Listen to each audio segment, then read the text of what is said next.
La Biblia es uno de los documentos históricos más importantes que tenemos. En sus páginas se halla una multitud de hechos del pasado y detalles de interés académico. Intrigantes referencias a tecnologías y fenómenos antiguos, muchos de los cuales fueron despreciados por exagerados o se creyó que eran imposibles. Pero pensemos de nuevo. La revisión del texto puede revelar los secretos de algunos de estos misterios. ¿Fue la célebre Torre de Babel real? ¿Pudieron los israelitas haber construido algo más alto que cualquier edificio actual? ¿Mató David a Goliat de la misma forma que cuenta la Biblia? ¿Descubrieron los antiguos una técnica milagrosa capaz de convertir el agua en fuego? ¿Y pudo el Arca de la Alianza volar gracias a una superciencia tan misteriosa que solo ahora comenzamos a redescubrir? La recreación de fenómenos supernaturales usando las últimas tecnologías y la descodificación de las palabras de la propia Biblia nos permitirán estudiar la tecnología olvidada de Tierra Santa.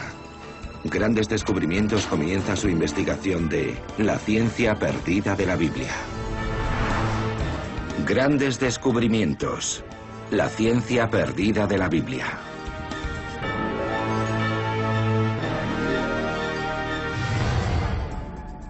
Durante miles de años, los milagros descritos en la Santa Biblia se tomaron como auténticos en todos sus detalles.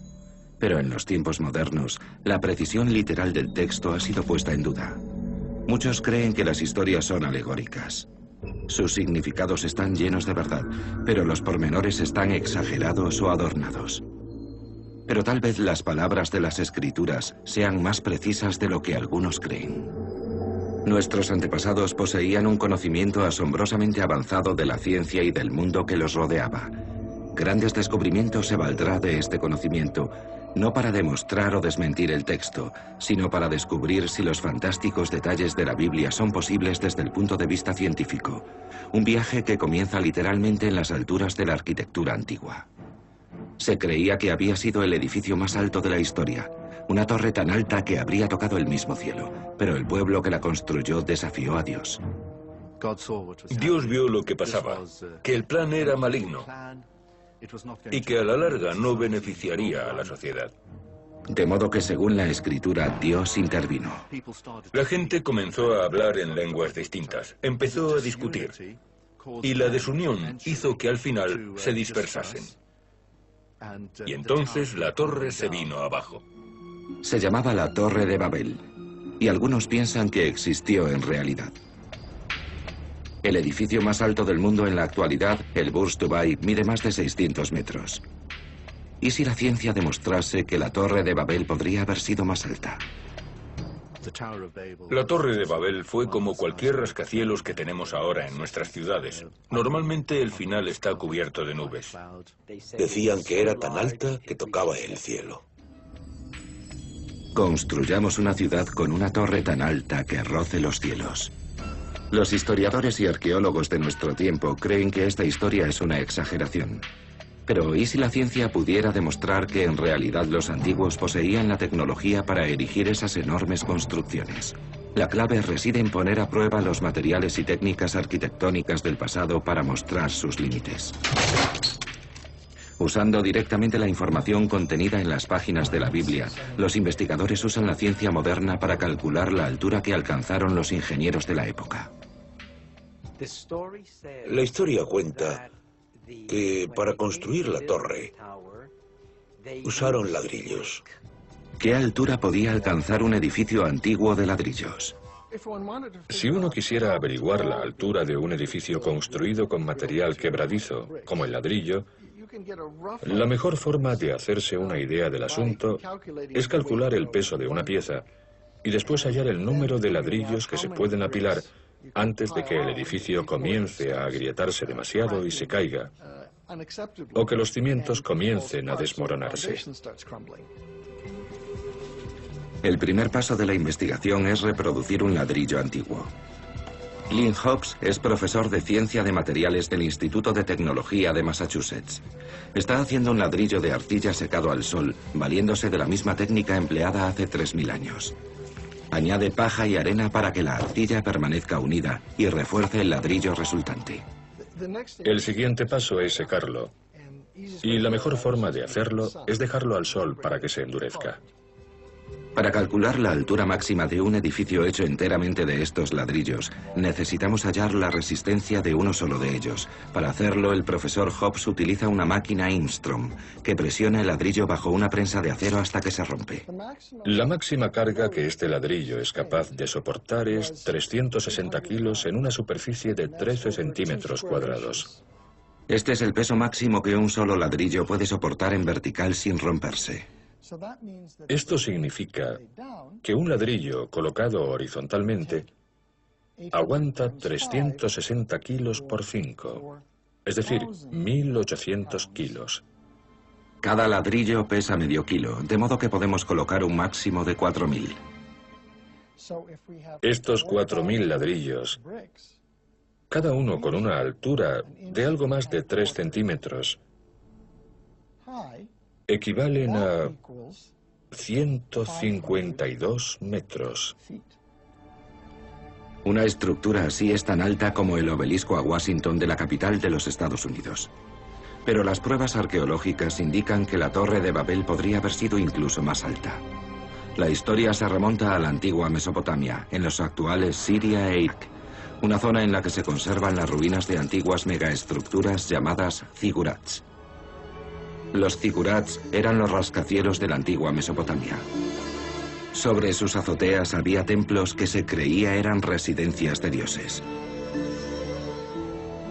Las docenas de ellos que quedan hoy han sido datadas por los arqueólogos en la misma época de la Torre de Babel. Se crearon alrededor del año 2000 a.C. Los zigurats siguen en pie por su resistente estructura piramidal. Estos edificios son parte de una tradición muy antigua. El pueblo que habitaba en antiguo Irak estaba muy acostumbrado a trabajar con los materiales que usaba para las plataformas. Sabían que el progresivo mayor peso de estas terrazas requería repartir la carga. Edificios de base ancha como las grandes pirámides de Giza reparten la carga mejor que las torres rectas. Les proporciona mayor estabilidad y por lo tanto pueden llegar más alto. Una pirámide podía ser 3 veces más alta que una torre. Así que si tomamos los 152 metros de antes y los multiplicamos por 3, el resultado es una pirámide de 456 metros hecha de ladrillos secados al sol. Es casi medio kilómetro, algo bastante impresionante para un montón de barro que hemos desenterrado del suelo. Así que usando ladrillos cocidos al sol dispuestos en forma de pirámide, podríamos llegar a los 456 metros. Es más que lo que mide la construcción de ladrillo más alta del mundo, el edificio Chrysler. Pero resulta asombroso que la Torre de Babel hubiese podido ser incluso más alta gracias a una nueva tecnología revolucionaria tan importante que incluso sale mencionada en las mismas páginas de la Biblia. Se decían, haremos ladrillos y luego los coceremos a fondo. Hornear los ladrillos modifica sus propiedades de forma muy drástica. Los hace mucho más fuertes. Calentar un ladrillo a 800 grados durante 24 horas, como hacían en Mesopotamia, hace que las partículas se mantengan unidas. El resultado es un material más fuerte y terminado. Pero, ¿cuánta altura y resistencia habría ganado la Torre de Babel si la hubiesen construido con ladrillos horneados? El ladrillo cocido al sol no pudo con más de 360 kilos. Se supone que el horneado aguantará mucho más. En estos momentos tenemos 450 kilos sobre él, mucho más que en el caso del ladrillo secado al sol. Vemos que comienza a agrietarse con unos 900 kilos. Ahora subimos a 2.250, casi 2.700. Se acabó. Hemos visto que casi explota. 2.700 kilos, lo que significa que este ladrillo es 7 veces y media más fuerte que el anterior. El profesor Hobbs usa este resultado para hacer los mismos cálculos que antes y averiguar la altura máxima de las construcciones de la antigua Mesopotamia. 3 kilómetros. De modo que, en principio, si usamos ladrillos horneados, podríamos construir pirámides de 3 kilómetros de altura, hasta el cielo. Sorpresa. Este valor es 5 veces mayor que el del edificio más alto del mundo. Así que, en teoría, es posible que los antiguos mesopotamios construyeran hasta tocar el cielo, tanto así que habrían sufrido mal de altitud.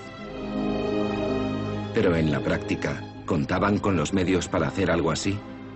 Aunque en teoría podrían haber erigido un zigurat de 3 kilómetros, en realidad habría sido imposible debido a la cantidad de energía requerida para hornear ladrillos. Entendemos que la historia de la Torre de Babel sucedió en realidad. Simplemente echa un vistazo a cualquier rascacielos urbano. Son grandes torres que tocan el cielo. ¿Pueden los analistas modernos de la Biblia arrojar luz sobre una de las historias más célebres jamás contada? La de un niño pastor llamado David, quien con una sola mano mató al gigante Goliat. ¿Pueden también averiguar qué arma y qué método había que fueran tan potentes como para abatir al gigante de un solo golpe? Es una de las historias sobre el triunfo de los humildes más famosas que se hayan contado. Al frente de una fuerza invasora pertrechada con armas tecnológicamente superiores a las de los defensores, se encuentra un guerrero gigante temido por todos. Al final resulta abatido por una piedra lanzada por un niño llamado David. Con una honda y una piedra, David golpeó al gigante filisteo. David venció no solo a Goliat, sino a los filisteos. Y al hacerlo, fue la fuerza que motivó el comienzo de la historia de Israel. ¿Qué dificultades habría encontrado un niño para alcanzar y matar a un gigante con un solo golpe en el blanco? La honda es el arma ignorada e infravalorada de la antigüedad. Era muy barata, el arma de los pobres, pero al mismo tiempo era increíblemente eficaz. Con 2 ejércitos frente a frente y a punto de entablar batalla, ¿por qué un niño se enfrentó a un gigante? En el siglo XI a.C., el pueblo de Israel estaba enfrentado a sus enemigos, los filisteos. Los filisteos llegaron de la zona de las islas del mar Egeo y estaban equipados con armas modernas para derrotar a una pequeña e insignificante nación. El campeón filisteo era Goliat, que se movía cubierto por una armadura de bronce. Tenía una gran armadura, cuyo peso real, el que menciona la Biblia, es de cerca de 60 kilos. Así que tenemos esta criatura monstruosa y descomunal. Cuando Goliat propuso resolver la batalla en un solo combate, David se presentó voluntario para hacerlo. Pero David no era cualquier niño, se convertiría en el rey David. Tras la de Jesús, su biografía es la más extensa de la Biblia. Creo que David tenía un plan, porque según le dice a Saúl, puedo ocuparme de Goliat igual que lo hago de los lobos y osos que atacan mi rebaño. Ahora mi rebaño es el ejército de Israel. Mi arma es la honda y ahí tenemos al lobo y al oso. Grandes Descubrimientos utilizará la tecnología moderna y los indicios que se encuentran en la Biblia para descubrir la técnica de David. Primero debemos encontrar la honda perfecta para un combate a 1. La honda más avanzada de aquellos tiempos era una adaptada para crear más potencia.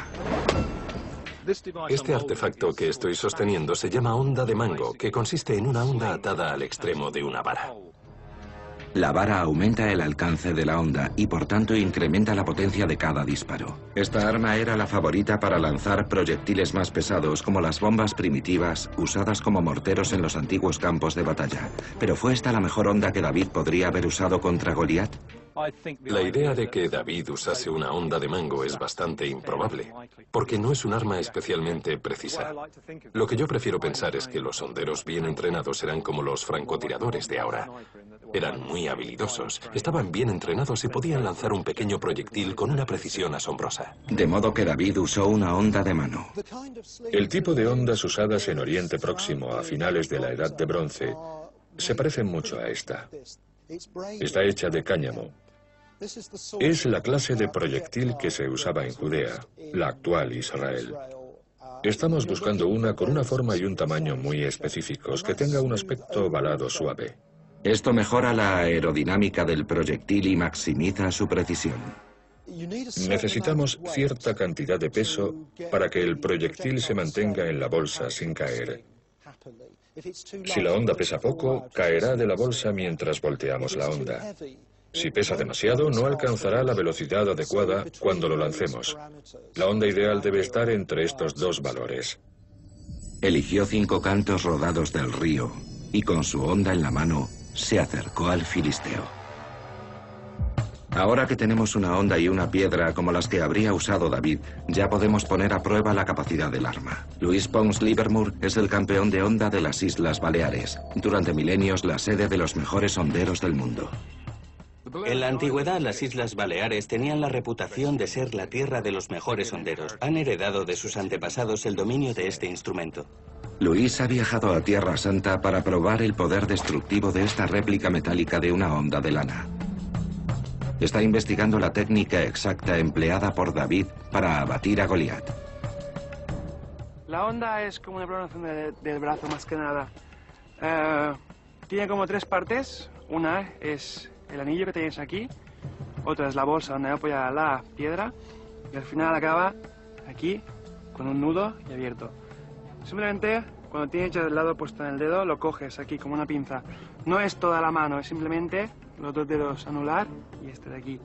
Coges de aquí, la piedra va a apoyar encima, simplemente es luego dar un par de vueltas aquí, estirar el brazo y abrir la mano. El ruido que oímos en la suelta es una explosión sónica. Debido a la energía liberada, el final de la onda rompe la barrera del sonido. Luis ha creado un blanco de Goliat de 2,7 metros, la frente representada por una célula de carga, un aparato que mide los impactos. Su área es de tan solo unos pocos centímetros cuadrados, el equivalente a la zona de la frente de Goliat que no estaba protegida por la armadura. El medidor indicará la fuerza con la que la piedra de David golpeó la frente de Goliat. Para un proyectil del tamaño de un canto rodado, ¿cuánta fuerza necesitamos para matar? Si hablamos de la fuerza necesaria para matar a alguien de un golpe en el cerebro, estamos hablando de más de 3.000 newtons sobre un área de 30 milímetros cuadrados. Eso basta para matar a alguien. Las ondas creadas por el impacto atraviesan el cerebro y hacen que choque contra su cubierta, lo que causa un daño irreversible al tejido cerebral tan grande que ya no puede seguir funcionando. 3.000 newtons o 3 kilonewtons es la fuerza necesaria para partir en dos un bloque de cemento. Luis prepara su onda para la prueba.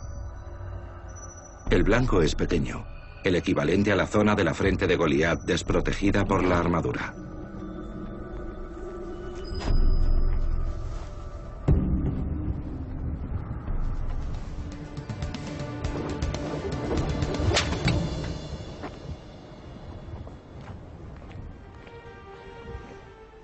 .62 kilonewtons son suficientes y hemos eliminado a Goliat con una piedra y una onda, así que Goliat ha muerto. Golpeó a Goliat en la frente. La piedra se hundió en su frente y el gigante cayó de bruces sobre el suelo. Lograr algo así debería haber conllevado una habilidad y unos nervios extraordinarios. Incluso Luis, el campeón del mundo de tiro de onda, lo ha tenido muy difícil para lograr potencia y precisión al mismo tiempo. Para ser capaz de derribar a un hombre vestido con armadura de un solo disparo de onda, uno tiene que tener mucha suerte, o una habilidad increíble incluso para un buen hondero. Debería poseer una capacidad tremenda, un dominio y una habilidad puestos de manifiesto en un momento crucial. Y el hecho es que se enfrentó a la crisis y la superó, uno de los requisitos básicos de la realeza. Grandes Descubrimientos ha revelado que fue posible que un simple niño armado con una onda y una piedra matase de un solo golpe a un enemigo situado a gran distancia de él. Pero para lograrlo, David debería de haber sido más capaz que el pastorcillo medio en las artes guerreras, o muy afortunado, o como señala la Biblia, haber estado bendecido. Durante el reinado de David y aún ahora, el hombre ha intentado controlar el fuego. ¿Podrían los documentos antiguos desvelar que los hombres de la Biblia poseían una técnica milagrosa, capaz de sacar fuego de la nada? Una de las maravillas más misteriosas de la Biblia hace referencia a un altar de piedra y madera descrito en el primer libro de los Reyes. El altar se vio envuelto en un aparatoso incendio, pero no hizo falta ninguna chispa para crearlo. Las llamas surgieron de la nada. Los análisis llevados a cabo por algunos de los mayores expertos en historia antigua podrían arrojar nueva luz sobre este acertijo bíblico. Según ellos, existe un producto químico misterioso creado por el hombre que puede convertirse en fuego sin que hagan falta chispas o brasas. Se llamaba fuego griego o automático. Como su nombre indica, el fuego automático es un fuego que surge de forma espontánea. Se piensa en ello como algo misterioso, sobrenatural, algo que obedece a fuerzas mágicas. Grandes Descubrimientos está investigando los secretos del fuego griego. La historia comienza hace casi 3000 años en el Monte Carmelo, Israel. Según la Biblia, los israelitas habían rechazado a Jehová y adoraban a Baal, el dios de la lluvia. Solo quedaba un sacerdote fiel a Jehová, el profeta Elías. Elías se presentó ante el pueblo y dijo: si el Señor es Dios, seguidle. Si Baal es Dios, seguidle. Pero el pueblo no respondió. Arrojó el guante y dijo: vamos, traedme a vuestros profetas de Baal y veremos quién es el Dios verdadero. Así que Elías los retó. Él y los profetas de Baal construirían 2 altares y llamarían a sus dioses para que los prendiesen en llamas. Les dijo a los profetas de Baal: construid vuestro altar y ofreced las plegarias que queráis. Y eso es exactamente lo que hicieron sin obtener respuesta. Los profetas de Baal habían fallado, no hubo ningún incendio. Ahora era el turno de Elías. Erigió un altar de madera, hizo que la gente construyera un surco alrededor de él y lo llenó de agua. Llenad 4 grandes jarros de agua y vertedla sobre las ofrendas del altar de madera. Hacedlo de nuevo, les dijo, hacedlo una tercera vez. Y entonces rogó al Señor: sálvanos, responde a nuestras plegarias. El fuego cayó del cielo y lo consumió todo. Elías consiguió que el pueblo volviera a creer en Dios. ¿Fuego sobre un altar empapado de agua? ¿Es posible que el agua fuese de alguna forma lo que encendió el fuego? Estamos acostumbrados a usar el agua para apagar fuegos, pero algunas veces el agua también puede encender un fuego. ¿Qué sustancia tendrían en la antigüedad que exhibiera una cualidad tan sobrenatural? En unos documentos redactados en Israel en el año 232 a.C. se hallan pistas acerca de esta sustancia mítica para producir fuego de forma automática. Un hombre llamado Julio el Africano, que vivía en Jerusalén, habla del fuego griego. Probablemente se trata de una mezcla de petróleo, azufre y cal viva. Debido a su gran potencia, la fórmula para conseguirlo estaba siempre muy bien vigilada. Y su secreto permaneció oculto durante cientos de años. Hasta que en el siglo I después de Cristo, los grandes historiadores romanos Plinio y Livio escribieron sendos relatos sobre esta poción mágica capaz de incendiar el agua. Usando sus textos y los productos químicos que describen, Grandes Descubrimientos intentará reaprender los secretos del fuego griego. Tim Gallagher es el director del Departamento de Química de la Universidad de Bristol, en Gran Bretaña. Ha estado llevando a cabo experimentos usando tan solo sustancias disponibles en los tiempos de Elías. Tenemos 3 componentes: óxido de calcio, es decir, cal viva, sulfuro y petróleo. Estos son los 3 elementos mencionados en los textos antiguos. El azufre y el petróleo se dan de forma natural, y la cal viva proviene de la quema de la piedra caliza. Vamos a intentar provocar un incendio combinando los 3 y añadiendo agua. La forma más fácil de provocar un fuego con agua es una reacción que genere mucho calor. En principio, el calor prende cualquier cosa cercana e inflamable. El fuego se crea cuando un combustible se calienta. Cuando mezclas agua y cal viva, generas un montón de calor. La reacción del agua con la cal es altamente exotérmica. Una reacción exotérmica es aquella que libera calor en la atmósfera. Esto ocurre debido a los enlaces químicos que se forman entre el agua y el calcio en la cal viva. Lo que voy a hacer es cocinar un huevo con el calor generado por la cal. Ahora estamos a más de 260 grados. No sabía que pudiésemos generar tanto calor tan rápido. Si producimos este calor en presencia de algo que lo prenda, entonces hemos logrado crear fuego con agua.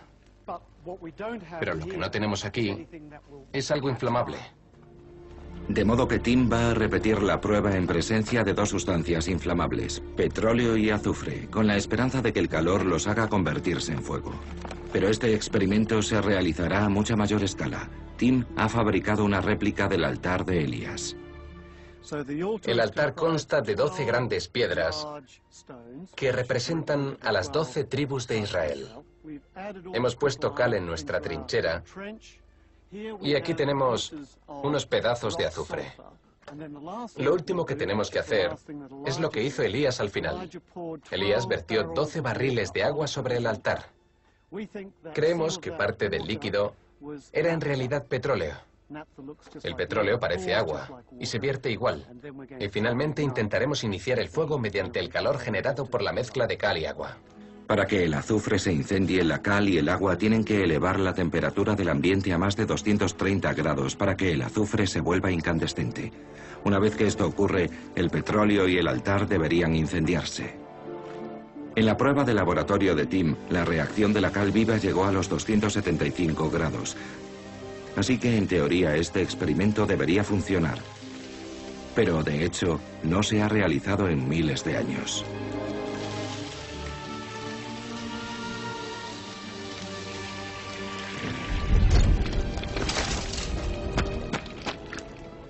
Está prendiendo.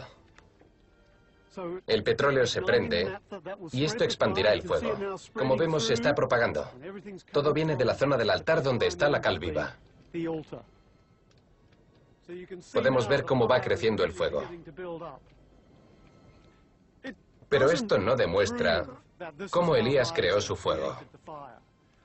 Lo que nos dice es que es posible que el fuego se hubiese creado así. Los antiguos conocían la cal y su reacción con el agua, y tenían petróleo. Así que es cierto que uno podría haber usado estos conocimientos químicos para suscitar un fuego usando agua. Hace miles de años la gente poseía conocimientos avanzados de estas sustancias y sus reacciones, pero cómo las usaron y cuánta sabiduría secreta continúa perdida para la ciencia son cosas que nunca sabremos. Otro secreto de aquella época muy bien protegido hacía referencia a la primera arma biológica de la historia, una miel tóxica usada por los antiguos ejércitos para envenenar a sus enemigos. Las abejas, avispas y tábanos nos dan miedo a todos. Incluso hoy en día las abejas matan a 100 personas al año. En los tiempos bíblicos, los jefes militares usaban este temor para aterrorizar a los ejércitos enemigos. Si tomamos todas las alusiones a las abejas que contiene la Biblia, nos percataremos de que algunas de ellas las presentan como un peligro, e incluso como si fuesen armas bélicas letales. Y enviaré tábanos que expulsarán a los gibitas, cananeos e hititas. La gente desarrolló muchas formas de usar a las abejas. Las metían en pequeños envases de arcilla que eran casi como granadas de mano. O ponían paneles enteros en las catapultas y los lanzaban sobre ciudades. Pero un antiguo relato del historiador griego Estrabo contiene indicios de que esta arma fue llevada un paso más allá. En el año 67 a.C., algo ocurrió en el norte de Turquía que los historiadores todavía no entienden bien. Uno de los ejemplos más extraños de guerra biológica usados contra el ejército romano. Se trataba de una ingeniosa trampa de miel. Hubo muchos tipos distintos de luchas de poder a lo largo de la historia romana. Muchos reyes locales estaban descontentos con los romanos y organizaron revueltas. Una de ellas la lideró el rey Mitrídates, uno de los enemigos de Roma con más éxito. Les creó muchos problemas a los romanos.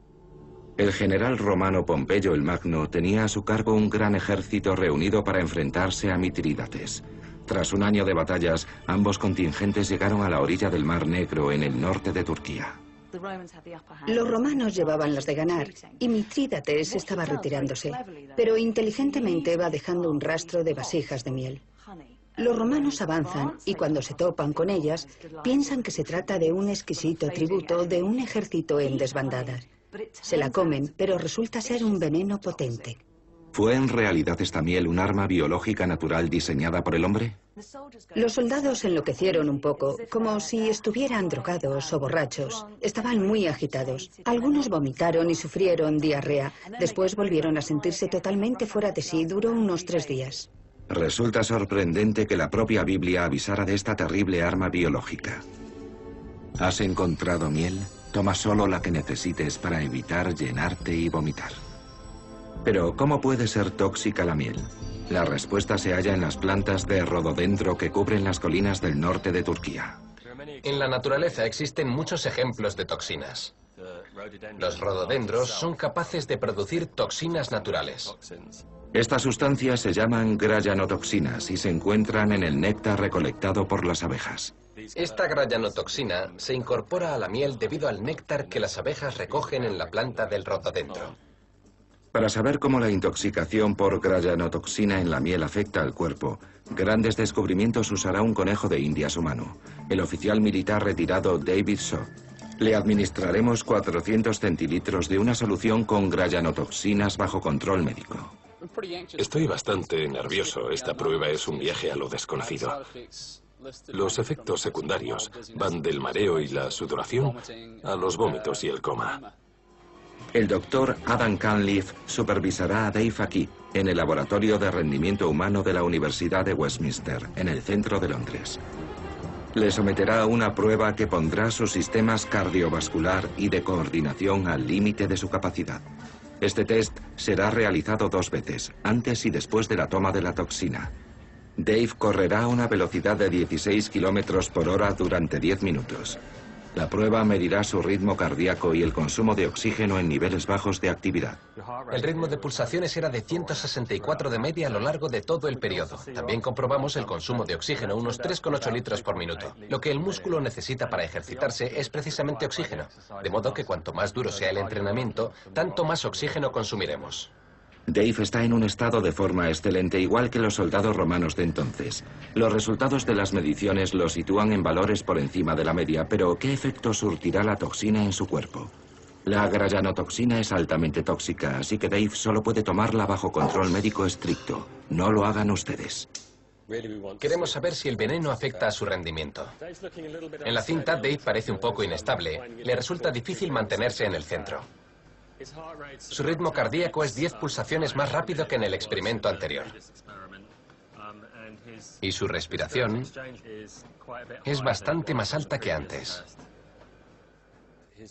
Su rendimiento en la cinta se ha visto afectado bastante negativamente. Cuando examinamos los datos fisiológicos, nos dimos cuenta de que para correr a la misma velocidad tenía que hacer un esfuerzo mayor. Cualquier tipo de movimiento coordinado requerido en una batalla se vería muy afectado. Perdí el control de mi sistema cardiovascular y evidentemente los resultados muestran que estaba muy disminuido. En esencia, podemos verlo como una aplicación temprana de un tipo de uso químico o biológico de la guerra.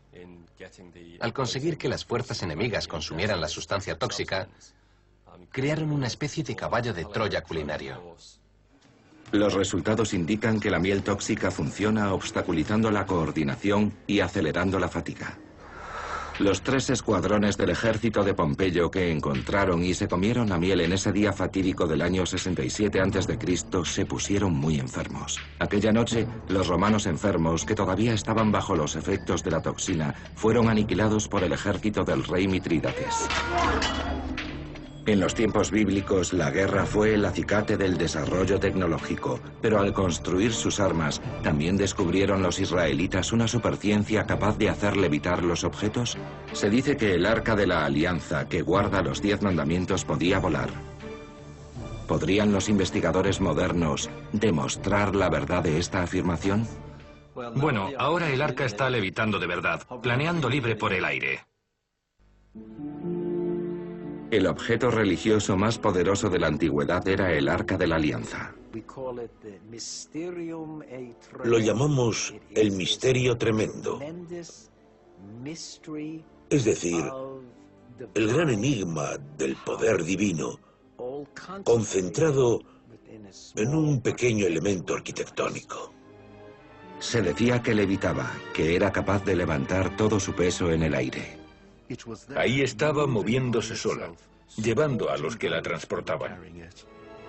¿Obedecían estos fenómenos al poder divino o existe otra explicación? ¿Podría la tecnología antigua haber conseguido la levitación? ¿Existían tecnologías que se perdieron y que solo hoy estamos redescubriendo? Los creyentes piensan que Dios puede hacerlo todo. Especialmente en lo que respecta al arca que contiene los 10 mandamientos entregados por Dios a Moisés en el monte Sinaí. Muchos libros de la Biblia, el Corán y la Torá mencionan el arca. Pero el relato más misterioso es el de Uza. Por el primer libro de Samuel sabemos que en los tiempos del rey David, el arca regresó a su hogar en Jerusalén. Los bueyes tiraban de un carro en el que estaba el arca. Uza se dio cuenta de que los bueyes habían tropezado y de forma instintiva temió que el arca cayese también. Así que extendió la mano para sostenerla y al instante cayó muerto. ¿Por qué? En realidad, el arca no necesitaba de Uza ni de nadie para sostenerse. Dios le dijo, Uza, ¿lo que sostiene a los que lo transportan, acaso no se puede sostener a sí mismo? Dios impulsaba el arca. Sí, levitaba en el aire con un poder que provenía de Dios. ¿Pero puede la ciencia ofrecer una teoría alternativa? Los científicos modernos han descubierto una serie de sustancias con propiedades místicas. Se llaman superconductores y podrían explicar el milagro de la meditación. La superconductividad es una de las últimas fronteras de la física. El profesor Tom Johansen, experto en semiconductores de la Universidad de Oslo, en Noruega, está investigando el fenómeno de la levitación con superconductores. Aquí tengo un imán. Y si cerca de él hay un superconductor, como ocurre ahora mismo, y lo enfrío, lo que pasa es que el superconductor reconoce que hay un campo magnético a su alrededor y reacciona ante él. Estas propiedades únicas de los superconductores crean un efecto llamado levitación estable. Solo funciona en condiciones muy particulares. Hay muchos materiales que son superconductores por sí mismos. Por ejemplo, el aluminio y el plomo. Hay muchos materiales superconductores. De modo que los materiales usados para hacer superconductores eran comunes en la antigüedad. Pero tienes que enfriarlos mucho para que estas propiedades se manifiesten. Las sustancias solo se vuelven superconductoras a partir de una temperatura determinada. Para elevarla, los metales se combinan en aleaciones. Aquí tengo una aleación de itrio, bario y óxido de cobre. Se puede enfriar por debajo de menos 182 grados centígrados para que alcance el estado superconductor. Lo puedo lograr vertiendo hidrógeno líquido. Menos 182 grados equivalen a 91 grados Kelvin. Ahora acerco un imán. Y si retiro la mano, el material se sostendrá solo en el aire. Levitación magnética por superconductividad. Pero ¿cómo puede un imán resistir la fuerza de la gravedad? James Dean, un especialista en la creación de imágenes en 3 dimensiones, está usando una tecnología diseñada especialmente para las investigaciones de grandes descubrimientos. Cuando un superconductor se enfría por debajo de su punto crítico, el sentido del flujo eléctrico en su interior cambia. Si tomamos este superconductor y lo colocamos junto a un campo magnético, podemos observar que las líneas del campo del imán inducen una carga eléctrica dentro del superconductor. Estas corrientes forman unos tornados de carga llamados vórtices, por cuyo centro pasa el campo magnético. Si ampliamos la imagen y miramos de cerca, podemos ver los vórtices de corriente inducidos por el campo magnético, que atraviesan cualquier pequeño defecto que encuentren en el superconductor. Estos defectos fijan los vórtices y por lo tanto el campo magnético en el superconductor. Si movemos el imán, movemos también el campo magnético. Esto significa que los vórtices se alejan de su lugar fijo, así que se resisten. Y si empujamos y tiramos, vemos que el campo intenta quedarse en su sitio. De hecho, cualquier fuerza que intente trasladar el imán y el campo magnético, se encontrará una fuerza opuesta que intentará dejarlo donde estaba. Esta es la clave de la levitación estable. La fijación del campo magnético se opone a la misma fuerza de la gravedad. El imán no se mueve porque su campo magnético tampoco lo hace y levita sobre el superconductor. Si el superconductor se mueve, el imán que levita lo seguirá volando a la misma altura sobre un plano. De modo que el imán no solo levita, sino que también se mueve de forma estable por el aire. Pero, ¿pudieron los antiguos israelitas dominar esta ciencia hace más de 3000 años? Muy a menudo, cuando estudiamos la tecnología antigua, nos sorprende la habilidad y el conocimiento que se empleaban en la producción de objetos. En aquellos tiempos había metalurgia sofisticada. Las guerras en el antiguo Oriente Medio habían favorecido los avances. Los procedimientos de fundido de metales habían mejorado para producir aleaciones cada vez mejores para las armas. ¿Pudieron los antiguos israelitas haber descubierto esta superciencia mientras hacían las aleaciones? Si ese fue el caso, no sería el primero de una tecnología perdida que confunde a los historiadores. Hace poco estábamos examinando unas puntas de lanza de la Edad de Bronce. Estaban sorprendentemente bien moldeadas. Estábamos buscando un horno moderno que pudiera replicarlas. Todos los que visitamos tuvieron muchos problemas a la hora de lograr una calidad cercana a la de los antiguos metalúrgicos. ¿Levitó el Arca de la Alianza gracias a una tecnología que desconocemos? Grandes descubrimientos la pondrá a prueba. Tom ha creado una maqueta del arca para llevar la levitación estable a su límite. Hacer que esta arca levite es un gran reto porque es un objeto grande y pesado. Es algo que nunca he hecho. En el fondo he colocado 4 imanes potentes que interactuarán con los superconductores que podemos ver aquí. He colocado un separador para que cuando enfríe el superconductor exista una distancia entre él y el arca. Después lo retiraré.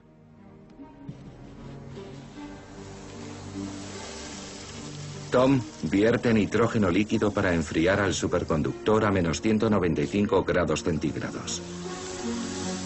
Para que el experimento sea un éxito, los 4 bloques que sustentan el arca podrán ser retirados y el arca se sostendrá solamente gracias a los superconductores.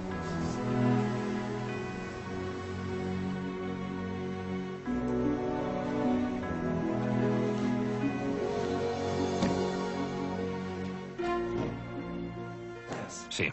Ahora el arca está levitando a 15 milímetros sobre el superconductor. Planea libre en el aire.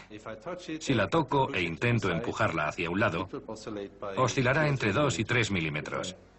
Y si empujo con fuerza con la mano, como estoy haciendo ahora, observo que apenas se mueve. Para eso haría falta mucho más peso. Así que los superconductores son la causa de la levitación. ¿Pero habían descubierto los antiguos esta superciencia hace 3000 años? La física de la levitación magnética con superconductores es, desde luego, que es parte de las leyes de la naturaleza. Y esto ha sido así desde siempre. El descubrimiento de la superconductividad fue completamente accidental. Incluso hoy en día ocurre por accidente. Y aquí está el misterio. ¿Cómo se las arreglaron los antiguos científicos para enfriar los superconductores a temperaturas de más de 100 grados bajo cero? Tal vez no tuvieran que hacerlo. Quizá descubrieron materiales que actuaban como superconductores a temperatura ambiente. No hay un principio físico fundamental que evite la superconductividad a temperatura ambiente. Podría ser que la gente no haya encontrado ese elemento, pero hoy por hoy no podemos decir que sea imposible. Dios actúa de formas diferentes. Y de vez en cuando se puede producir una hazaña celestial.